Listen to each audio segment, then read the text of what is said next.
Hi, welcome back. I thought I'd make a more movie-related video today and talk about all the movies that I want to watch this summer.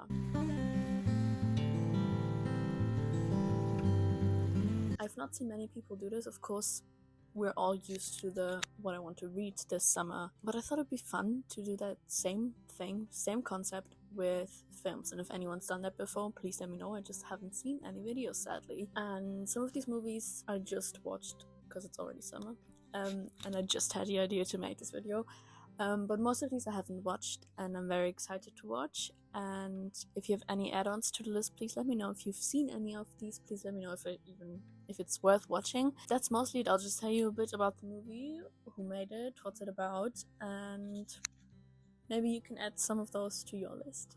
I'm going to talk about the movies that I've already watched from my list, because I had a summer watching list, and I've already watched, I think, 3 of those. And of course, there are going to be many rewatches this summer, such as Call Me By Your Name, Mamma Mia, summer movies, but I thought I'd talk about those that were actually on my list for this year, because they were all new watches. And the first one I just recently watched. I won't review the ones that I've seen yet, because if you're subscribed to my channel, you will have already seen a review in my June wrap up. Now, the first movie I watched was Heavenly Creatures.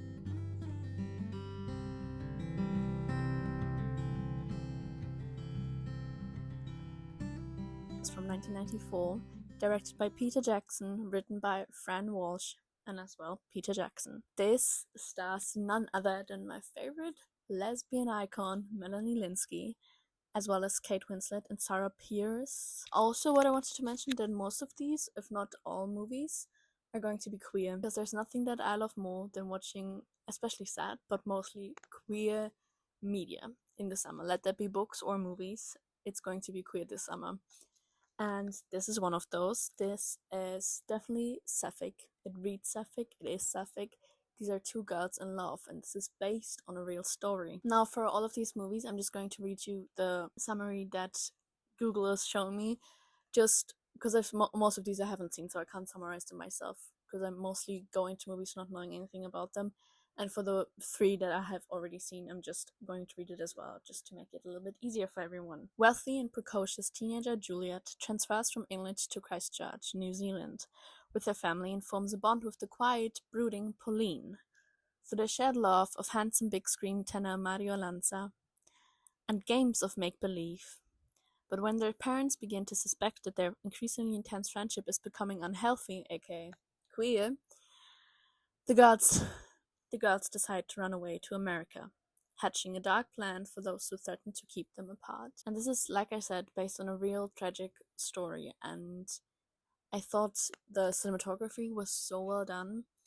And I didn't know anything about the story before watching it. I just wanted to watch because I love Melanie Lynskey, and it's definitely worth a watch. That's all I'm going to say for this one. Now let's talk about the most recent movie I've seen, which is Fireworks.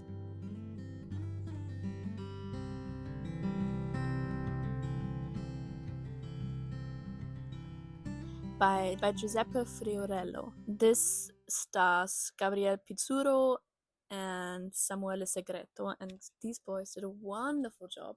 This is, like I've mentioned before, also queer, specifically gay. This is an Italian movie, which I love watching non-English speaking country movies.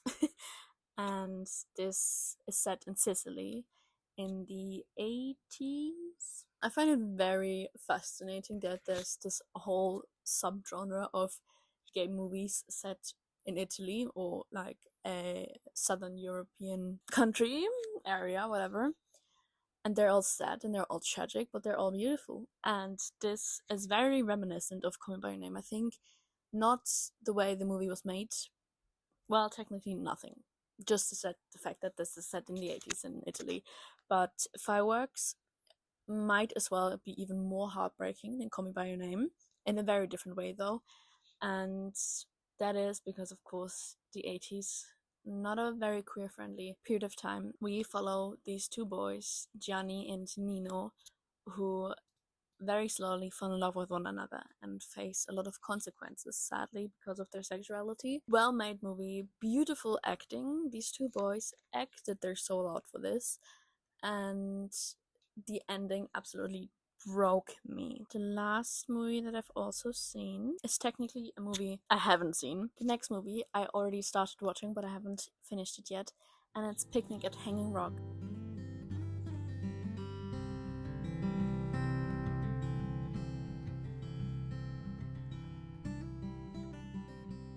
From 1975, an Australian mystery movie. It's directed by Peter Y, starring Rachel Roberts, Dominic Gard, Helen Morse, and Jackie Weaver. I can't breathe. It's so hot. I'm filming this during the heat wave, so it's crazy out here. Picnic at Hanging Rock is set in the early 1900s, and it follows this boarding school, and they go on this kind of excursion to this very famous place called the Hanging Rocks. They have a very set rule that the girls need to stay together and don't go exploring, and a few of those girls do that and then they disappear. And that's what Picnic at Hanging Rock is about. And by what I've seen already of this movie, cinematically very gorgeous, and can't wait to finally finish watching it, because it's been a few weeks since I started watching it, but I got distracted and semi forgot about it. Now, there's actually another movie that I've already seen on this list, and while I remember watching it and being a big fan of it, I don't actually remember the plot and whatever, and I'm sure it will come back to me while I'm watching it. But right now I don't know anything about this movie except for the fact that I've already seen it, which says it's nothing bad about this movie. It's just I have shit memory, and it's been a long time since I've seen this, and it's Moonlight.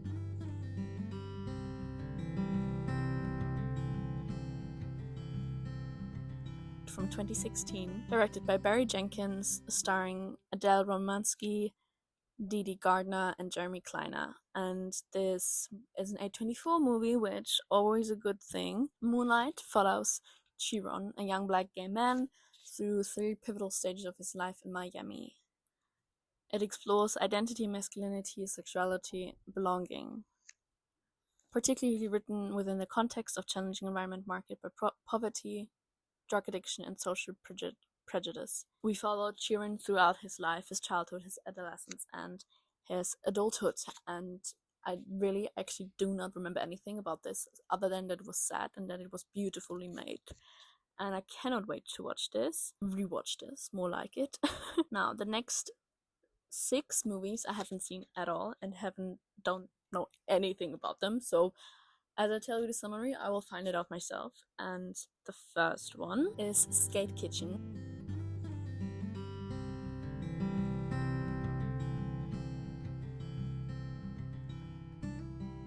Directed by Christelle Moselle, starring Rachel Wimberg, Dee Lovelace, and Nina Moran. I think this is like somewhat based on real life, if I remember correctly. This is what Skate Kitchen is about.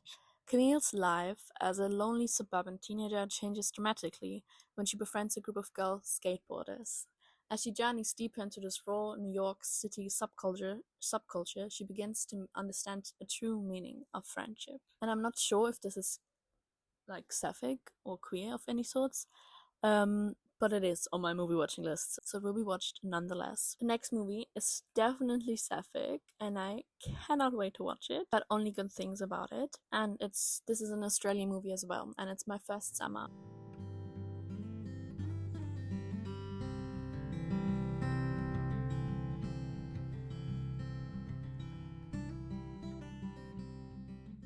From 2020, directed by Katie Fount, starring Markella Kavanagh and Mahaya Stewaterson. This is what My First Summer is about.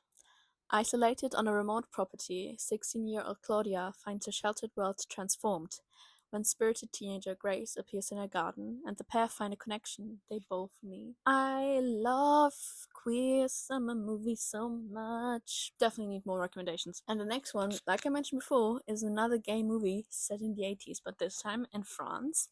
And this is Summer of 85, 2020, directed by François Ozon, and this is what Summer of 85 is about. What do you dream of when you're 16 years old and in a seaside resort in Normandy in the 1980s? A best friend, a lifelong team pact, scooting off on adventures in a boat or motorbike, living life at breakneck speed. No, you dream of death, because you can't get a bigger kick than dying, and that's why you save it till the very end. The summer holidays are just beginning, and this story recounts how Alexis grew into himself. And that sounds like I will absolutely love it. I'll keep you updated on how I like it. And what I also just want to say, another movie I'm definitely rewatching is Pixar's. I think it's Pixar. Luca. Absolutely love Luca. And I just saw the cover of this movie and I thought to myself, yeah, I need to rewatch Luca. The next movie is from 2020 as well. These are a lot of recent-ish movies. And this movie is called Cicada.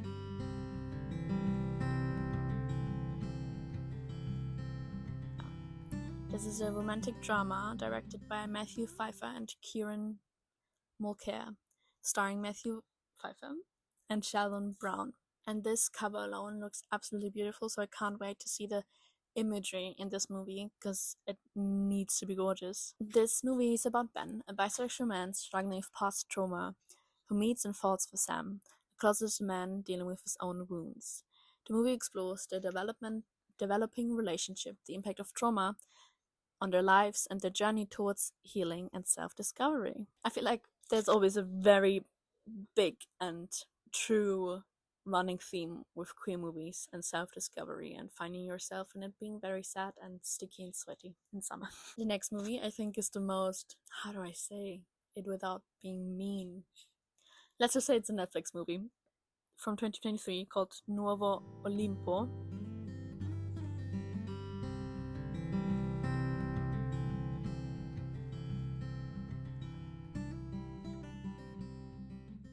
But it's an Italian movie as well from 2023, starring Andrea Di Luigi and Damiano Gavino. Nuovo Olimpo tells the story of two men who meet and fall in love in the 1970s Rome, and only to be separated unexpectedly. They spend the next 30 years clinging to the hope of finding each other again. The film explores themes of love, loss, and the enduring power of memory. I'm realizing a to be watched is very different from a to be read, because I feel like even if I haven't read the book yet, I already know quite a bunch about the movie, about the book, and there's a lot to talk about. But for movies, I don't think that's the same. Because, well, I could show you the trailers and I can read you a summary, but it feels different because I usually review films on here, but I still like it a lot. And please let me know how you feel about it. We have come to the last movie, and this is an older movie as well, which I have no idea if this is queer at all.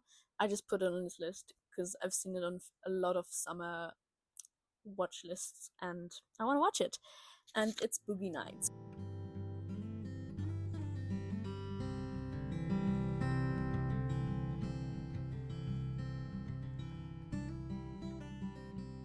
It's from 1997. It might also be, even if it's not gay, I will make it gay. If it's just a little queer coded, I will read into that and project it onto everyone. Boogie Nights stars Mark Wahlberg, Bad Reynolds, and Julianne Moore.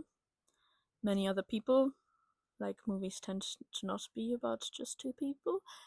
And it's directed by Paul Thomas Anderson. Boogie Nights plays in San Fernando Valley in 1977, in which teenage busboy Eddie Adams gets discovered by porn director Jake Horner, who transforms him into an adult film sensation Dirk Diggler.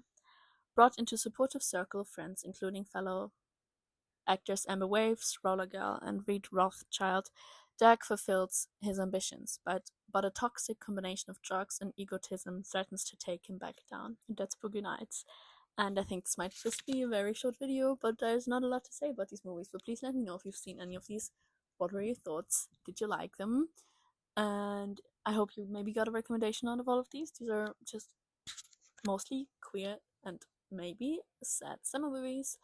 And I'm hopefully going to watch each and every single one of these, and maybe some other movies if I find any more. Yeah, if you want to hear my reviews on the first few movies, go back to my most recent video, and see you in the next one. Bye!